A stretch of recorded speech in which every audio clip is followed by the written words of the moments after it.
শুভ দুপুর বন্ধুরা, আমি অপর্ণা চলে এলাম সুন্দর একটা লাঞ্চ মেনু তোমাদের সাথে শেয়ার করব বলে।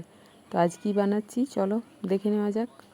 প্রথমে আমি ছোলার ডালটা স্টাফিং হিসেবে বানিয়ে নিচ্ছি। তো এটা আমি সেদ্ধ করে তেল দিয়ে ফ্রাই করে নিলাম। তোমরা আশা করছি সবাই জানো কিভাবে স্টাফিং বানাতে হয়। তো আজকে আমি একটা পিঠে বানাবো লাঞ্চে, তো তার স্টাফিং আমি প্রথমেই বানিয়ে নিলাম। এটা আমি চাল বেটে নিয়েছি। চালটা মোটামুটি 6 থেকে 7 ঘন্টা ভিজিয়ে রেখেছিলাম, তারপর আমি পেস্ট বানিয়ে নিয়েছি। তো এর সাথে এবারে আমি পরিমাণ মতো লবণ মিশিয়ে আবারও ভালো করে মেখে নেব। তো দেখো কনসিস্টেন্সিটা আমি কিভাবে রেখেছি, খুব একটা পাতলাও চলবে না, খুব একটা মোটাও চলবে না, কিভাবে বানিয়েছি দেখে নাও। তো এবারে আমি পাতাতে ঘি লাগিয়ে নিচ্ছি।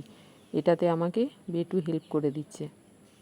শাল পাতা রয়েছে, তো তাতে আমি পাতাগুলো পরিষ্কার করে ধুয়ে শুকনো করে নিয়েছি, তারপর ঘি ব্রাশ করে নেওয়া হলো। এদিকে আমি তাওয়াটা গরম হতে বসিয়ে দিয়েছি। তো স্টাফিংটা দেখো আমি নিয়ে নিয়েছি। এবারে আমি পিঠেগুলো জাস্ট বানিয়ে নেব। তো একটু একটু করে আমি চাল বাটাটা দিয়ে নিচ্ছি।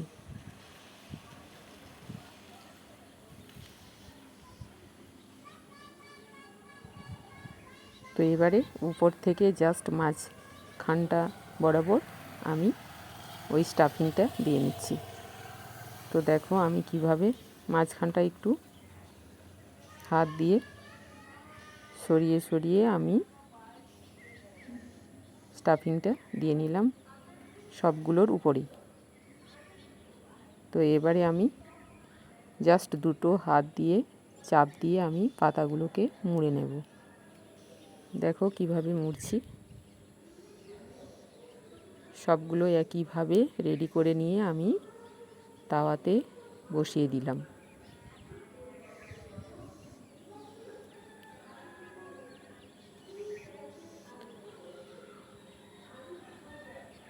তো এবারে আমি একটা ঢাকনা দিয়ে ঢেকে দিচ্ছি। মোটামুটি পুরো প্রসেসটা করতে আমার 15 থেকে 20 মিনিট টাইম লাগবে।